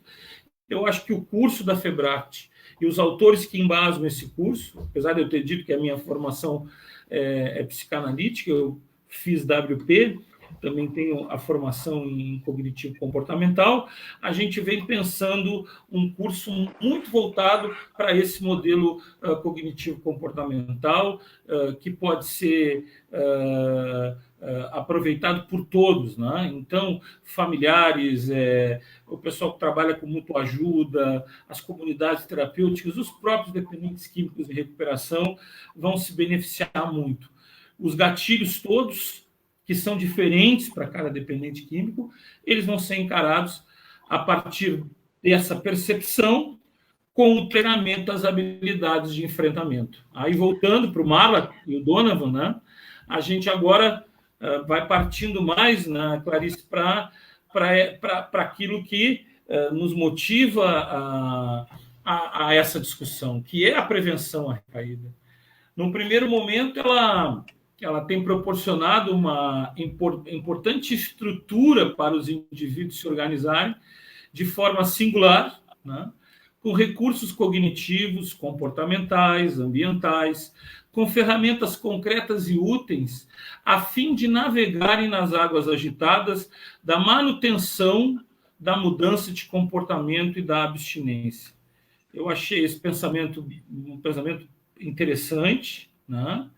E vocês vejam que, novamente, a questão da singularidade. E, na outra ponta, se para o dependente químico em recuperação a prevenção à recaída como método, como estratégia, como um conjunto de organização, como a organização de um projeto terapêutico, de um programa individual que ele vai precisar para enfrentamento da vida, da rotina, das coisas da vida, né? A prevenção à recaída também é, por outro lado, a principal ferramenta do sujeito do manejo da dependência química. Ela proporciona uma estrutura heurística de tratamento para profissionais que trabalham com os vários tipos de comportamento aditivos. Então, veja bem que nós vamos pensar a prevenção à recaída como uma estrutura que não só vai beneficiar o indivíduo na sua singularidade, mas como também vai ofertar ferramentas para os profissionais para poderem fazer o que a gente chama de manejo adequado. Como eu disse, o médico vai fazer a cirurgia, ele abre o paciente, ele precisa ter precisão naquilo que ele está fazendo, né? Se ele corta um pouco para cá e um pouco para lá, ele pode atingir um nervo vital. Então, a gente não pode tratar com irresponsabilidade ou com um ensaio e erro a história da pessoa. É o que existe de mais... É o tesouro mais precioso, é o que existe de mais fundamental, de mais rico, mais bonito. Precisa ser tratado com delicadeza, com firmeza, com segurança, porque quem está fazendo precisa saber o que faz. Segurança e certeza. O Freud era um grande frasista, viu, Clarice? Né? E ele dizia aos seus orientandos, a psicanálise precisa ter precisão cirúrgica. E eu digo, as teorias do comportamento, as pessoas que lidam com seres humanos precisam compreender o manejo e o atendimento à vida, o socorro à pessoa como um ato cirúrgico. Tem que ter precisão, porque um corte errado pode provocar um dano. Ótimo, acho, Ricardo, super legal a tua colocação. E quando você trouxe a citação do Marlatt sobre o uso da recaída para prevenção, fez eu pensar, eu fiquei encasquetada com esse ouvinte aí que está falando, vocês então recomendam recaída? Eu acho que está respondido ali naquela citação do Marlatt, né? O quanto que o objetivo é preveni-la, né? E ela não pode ser descartada e ignorada e negada, porque se acontecer isso eu não vou poder prevenir ela, né? Eu acho que isso é um fechamento para esse nosso assunto bom, né? Para entender que o objetivo é prevenir, mas a gente só vai conseguir prevenir uma coisa que a gente conhece, né? E que a gente sabe quais são as chances dele ocorrer em determinadas situações. Falando de gatilho, eu vou entrar num segundo assunto, que eu não sei se o Pablo queria puxar aqui, talvez eu esteja complicando a vida dele fazendo gerar outra live aí.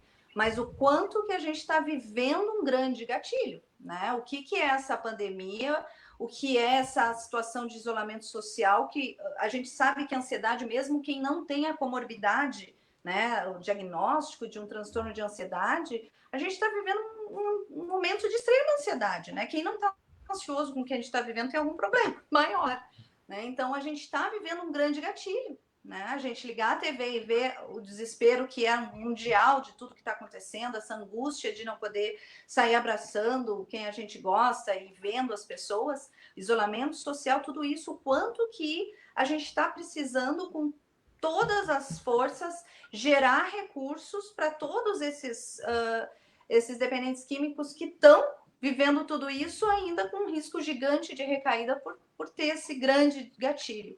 Eu acho que a gente teve um comentário ali antes, quando a gente estava falando de grupo de mútua ajuda, o quanto que a situação afetou também, né? A gente tem aí milhares de pessoas que apoiam todo o alicerce da sua abstinência, da sua vida limpo, está em cima de frequência em grupos de mútua ajuda e eles não estão acontecendo, né? O quanto que viver dentro de uma casa com seus familiares pode ser lindo nas propagandas, mas é muito estressante, propicia um monte de tipos de estresse diferentes, diferente que a gente quando sai todo dia e passa o dia fora não tem. Então, o quanto que isso tudo é um gatilho, né? Isso tudo está fazendo com que todo um trabalho, às vezes, gigante de manutenção seja posto em risco. Então, quais são os recursos que a gente tem para lidar com isso, né? Eu acho que a tecnologia, isso que a gente está fazendo né? Não é à toa que a gente está com uma audiência enorme, não é à toa que a gente tem aí muita gente que está vivendo, né, esse processo de recuperação nos assistindo, porque é uma super estratégia, né? Pensar sobre o assunto, se dar conta que está em risco, que isso é um momento complicado e que eu tenho que saber achar recursos para lidar com ele. Não sei o que vocês têm para falar, eu não sei se eu não botei uma bomba aqui, né? Falta meia hora para acabar, eu trouxe um assunto, mas eu acho que é um grande gatilho, né? Sem dúvida. E acho que o primeiro de tudo, né, quando a gente fala de gatilho, quando pensamos na questão da abstinência de novo, né, voltando um pouco à origem do conceito todo desse processo de recuperação, né, para entender a recaída, a gente tem que entender qual é a função que tem a droga na vida da pessoa, né? Porque a recaída significa nada mais do que buscar de novo um recurso para fazer alguma coisa, entende? E aí voltamos no conceito de que o contrário de recuperação não é a recaída, e o contrário de dependência química não é abstinência. Né? Enquanto a gente entenda que não estamos, né, nesse processo dicotômico, polarizado, de dois extremos, de o drogado, adicto ou abstinente, limpo, né, a gente vai ficar, né, entre dois mundos inexistentes. Né? Então, o ponto de partida de qualquer programa de prevenção à recaída, né, ele tem que ser necessariamente, né, qual é a função da droga na vida daquele sujeito. Tá? Porque nós não estamos lidando única e exclusivamente com o barato da droga, de quanto que a pessoa sente euforia, prazer, não é esse o motivo da recaída. Tá, tem o craving, como falou o Ricardo, e vai aprofundando no curso. Obviamente, quando a pessoa está nos primeiros dias de abstinência, né, a relação fisiológica é um pouco mais, é a principal nesse momento, mas não é esse o processo de recaída de quem está há um tempo mais prolongado. Tá? Então, temos pessoas que utilizam drogas para conseguir socializar, e aí depois que quando não conseguem socializar sem drogas, voltam a usar drogas para conseguir voltar a socializar. Temos pessoas que usam drogas para conseguir suportar ansiedade, suportar depressão, que a droga é o seu medicamento, está se automedicando. Tem estudos, né, antigos, não revalidados, mas enfim, né, já se falou muito sobre a droga como automedicação. Então, a pessoa que a estratégia de enfrentamento da depressão para não se matar, para não cometer suicídio, é usar droga. E se você tira a droga dessa pessoa e não oferece nada melhor, ela vai se suicidar. Porque essa ideia de que só parar de usar droga necessariamente melhora a vida do sujeito é uma lenda. Para alguns pode ser verdade, mas não para todos. Né? Como acontece em barbaridade em muita comunidade, né, Ricardo? Que pega e tira a medicação porque tem que ter fé. E a medicação nessa época era uma conta do terço, né? Que nos davam, vai rezar que você melhora. O seu remédio não precisa. Né? Voltando para o mundo da palpitologia, né? Então, então, assim, quando a gente entende por que a pessoa usa droga, isso a gente não entende de um dia para o outro. Isso leva tempo, isso é individual, tem uma história por trás, né? Esse nosso... Né? Desculpa te interromper, Paulo. Esse nosso participante que fez esse comentário, que então vocês recomendam a recaída, me fez lembrar, Pablo, de um conterrâneo teu. É um poeta uruguaio, Eduardo Galeano, né? O poeta das utopias, né? O poeta do livro dos abraços, né? Eu vi ao longo dos anos um gosto pela poesia, e o Uruguai tem alguns poetas que são maravilhosos, né? Entre eles o Galeano, e o Galeano, dentro daquela concepção de uma utopia possível, né? Não de um sonho que se sonha e que não se realiza, ele disse que a primeira condição para a gente transformar a realidade é tomar consciência dela. Então, como que eu vou poder desenvolver um programa de recaída, um curso de prevenção à recaída, de conceituação e manejo, se a gente não falar sobre ela? Então, isso aqui é altamente benéfico para quem quer ficar em pé. Vou usar esse termo agora, como a gente usa dentro das comunidades terapêuticas. É altamente benéfico para quem quer ficar bem, porque para ficar bem é preciso falar daquilo que nos faz mal, do que nos intoxica emocionalmente, né? Então, tomar consciência, e uma das grandes ferramentas que a gente tem é a informação, e nesses tempos, a informação de qualidade, a informação adequada. Quanto mais você entender do problema que você tem, tanto melhor você vai poder manejar com ele. Então, a gente não indica a recaída, a gente indica que a gente possa pensar, discutir, falar e dividir, inclusive, os nossos medos e os tabus que nos ensinaram. Porque quando eu tive contato com a recuperação, há 25 anos atrás, falar em recaída era a mesma coisa que falar de nazismo, entende? Era uma coisa assim, não podia falar, né? Tanto é que muitas pessoas foram aprender o que é isso vivendo ela na própria pele, para depois ter que reaprender. Então, não é uma indicação para recair, antes, pelo contrário, é um cabedal de conhecimento que a gente está dividindo a partir da experiência e da base de evidência, da base científica, para que todos vocês que nos acompanhem sejam profissionais, sejam operadores de comunidade terapêutica, dependentes químicos de recuperação, familiares, todos vocês se abasteçam, se apropriem disso para poder lidar bem. O meu casamento não vai bem. Aí eu me sento com a minha esposa. Ela quer falar sobre o que não está bem. Está bem que fazer DR não é muito bom, né? Mas aí eu me sento. E a gente não vai conversar. Se a gente não conversar, a gente não vai resolver. Então, se a gente não falar sobre isso, né, que é diferente de chegar aqui, vamos usar droga, não vai funcionar. Então, a riqueza desse nosso bate-papo, a riqueza das informações, porque ela é libertadora. A informação é libertadora. Então, eu acho que a gente está fechar, Ricardo. Deixa eu fechar, assim eu encerro também a minha participação, né, para já ir para os finalmente, né? O que eu estava, para encerrar esse conceito, que tem tudo a ver com, obviamente, com isso que o Ricardo estava dizendo, né? Voltando a dizer que o oposto da dependência não é abstinência, tá? Mas assim, se sentir bem, estar conectado, estar junto, estar se sentindo, né, desenvolvendo uma vida que faça sentido, com coisas que façam sentido para você, né? Estar bem, né, que é esse o objetivo. Quando a gente fala em tratamento, em terapia, em terapêutico, tudo isso significa bem-estar.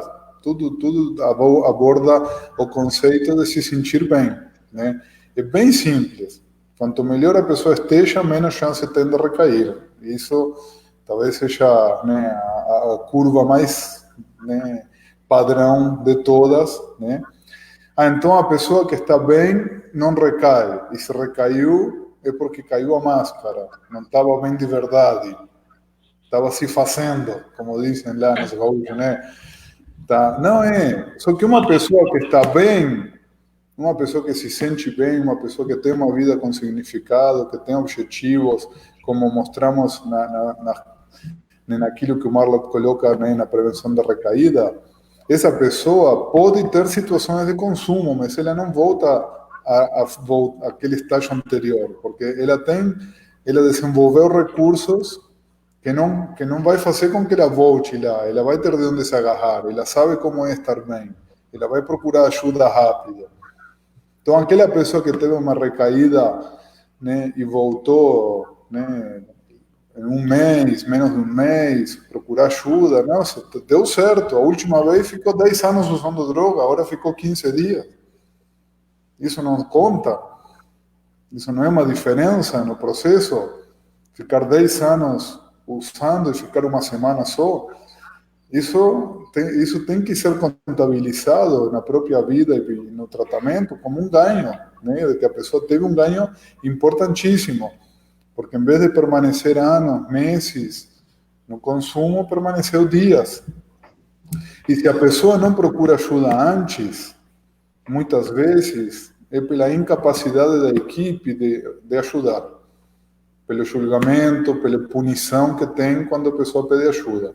Porque senão muita gente pediria ajuda antes, e aí envolve as famílias também, né? Porque muitas vezes o que as famílias fazem, né, e esse é um erro muito comum dos grupos de apoio para familiares, que acabam se focando muitas vezes em mecanismos de controle e não em mecanismos de acolhimento, né? Em como controlar.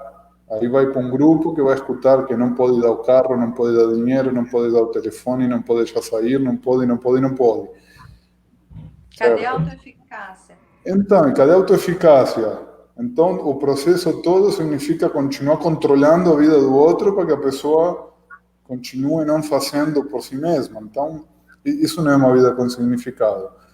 Entende? Isso, uma hora não funciona mais. Então, o ponto realmente tá? E eu vou encerrar da minha parte aqui, né? É dizer, bom, tudo que faça bem para essa pessoa, e isso tem a ver com o que ele acha, com o que ele sente, não com o que eu quero, com o que eu acho, né? Tudo que faça bem é prevenção de recaída. Tudo que não faça bem contribui com a recaída. Obrigado. Tem tudo a ver com a frase do Marla, que eu acho que fecha bem também, que a gente só sai da dependência com uma nova paixão, né? Não sei, eu sou péssima em citar, porque eu nunca me lembro das palavras exatas, mas a mensagem é essa: a gente só vai sair a função, né? Como você bem disse, Pablo, a questão da função que a droga tem na vida das pessoas. Então, a droga ela só vai perder a sua função se eu tiver alguma coisa que coloque na minha vida aquele mesmo prazer, aquela mesma gratificação, ou que me alivie também de coisas que eu estava usando, da droga que eu estava usando para talvez me automedicar. Então, existe a necessidade de colocar algo no lugar, ou uma paixão, ou um tratamento psicológico ou psiquiátrico, que muitas vezes é o caso no caso de comorbidades, né? Então, acho que essa mensagem, ela é prevenir recaída, né? Encaixa aí. Muito bem. Eu anotei aqui uma frase de um dos participantes da nossa audiência que usou uma expressão assim: vou ter de aguentar essa doença a vida inteira. Usou essa expressão assim. Eu acho que a gente vai ter que enfrentar a vida como ela se apresenta, entende? E eu acho que quando a gente fala de que pena, eu acho que quando a Clarice citou o Marla agora, no sentido de que é preciso uma grande paixão, é preciso um... Foi o Edwards que disse. O Edwards do alcoolismo. Que a gente precisa de uma grande paixão, que a gente precisa de um amor. É uma pena se tudo que o indivíduo vai ter é só abstinência, entende? A gente precisa, antes de qualquer coisa, pensando até um pouco na linha do desenvolvimento, né? Tem um teórico da psicanálise, que é o Winnicott, que eu gosto muito, né? Que ele se dedicou a estudar a construção do desenvolvimento da autonomia, né? E que o fim desse processo de desenvolvimento é quando aquele ser que no início é absolutamente dependente da sua mãe termina por se tornar capaz de enfrentar a vida, enfrentar o mundo, viver nesse mundo de forma saudável, autônoma, né? Eu acho que o desafio, e eu acho que, então, a prevenção à recaída e o curso que a FEBRACT vai iniciar em algumas semanas está muito associado com essa relação de prevenção à recaída, abstinência e qualidade de vida, né? Eu acho que a ideia de viver bem, de bem viver. Eu ouvi um termo aqui, um termo gaúcho, viu, Pablo, viu, Clarice? Chamado sozinhez, né? Que se usa aqui no estado para esses tempos assim de mais solidão, né? Que a quarentena, que o isolamento social, que essa brutalidade dessa calamidade sanitária tem nos imputado no dia a dia, né? Mas viver bem consigo mesmo, né? Viver bem com o outro, viver, amar, trabalhar, descansar, eis os desafios de um bom programa de recuperação, né? Eis os grandes desafios, e aí o grande mote da motivação para o não recair, o não voltar às drogas, né? Uma boa vida, um estado de bem viver, que não é uma ausência de sofrimento, de dor, porque quando esse senhor comentou, vamos ter que aguentar essa doença a vida inteira, eu diria muito mais profundamente, nós vamos ter que aguentar a vida inteira. Não tem escapatória, né? E aí a gente precisa enfrentá-la e enfrentá-la com alegria, com motivação. E eu acho que essa foi o mote da mensagem, né?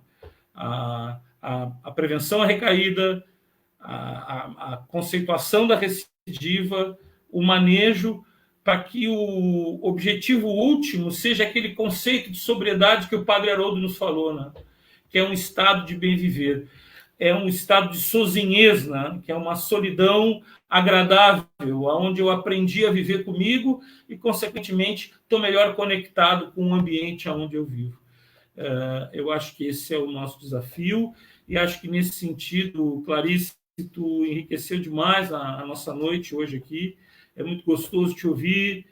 Pablo sempre também é um sujeito dedicado, é um amigo e um operário aí do mundo acadêmico, dedicado à comunidade terapêutica, né? Que também enriqueceu essa live. E a gente vai estar com esses dois convidados especiais, né? O Pablo e a Clarice, nesse próximo curso que será lançado. Tem algumas pessoas perguntando quando será lançado o curso. Eu acho, Pablo, que agora, em mais uma semana, né, o curso vai estar no ar. A gente está com ele pronto, né? Temos que fazer algumas gravações agora aí para colocar ele na nossa plataforma, né? Convidados especiais aí, Clarice, Pablo, professor Lucas também. Um abraço aqui para o pessoal da unidade feminina do Instituto Padre Haroldo, que está nos acompanhando, né? Também todas as comunidades terapêuticas que colocaram os seus acolhidos para nos assistir essa noite. Eu recebi umas fotos aqui de todo mundo ao redor da TV nos assistindo. A nossa mensagem é uma mensagem de vida, uma mensagem de esperança, né? É uma mensagem de que é possível. Mas não pode ser possível fazer uma travessia sem se preparar para ela, né? O sujeito vai fazer uma travessia e não vai levar combustível, não vai levar alimento, tem que fazer bem feito e tem que se preparar para ela. E o que a gente está tentando chamar atenção é para esse preparo. Muitíssimo obrigado, Clarice, muitíssimo obrigado, Pablo, obrigado aos nossos conselheiros. Tem uma mensagem aí do Dostoiévski que eu trouxe, que vai encerrar a noite de hoje, que está no nosso curso, né? O amor é mestre, mas é preciso saber adquiri-lo. Porque sempre se adquire dificilmente ao preço de um esforço prolongado. É preciso amar, de fato, não por um instante, mas até o fim. Até o fim e até o fim. Muito obrigado, um abraço a todos vocês. Quinta-feira que vem a gente está de novo aqui com outro tema de interesse comum, né? Deus abençoe a todos. Prazer. Tchau, pessoal. Boa noite.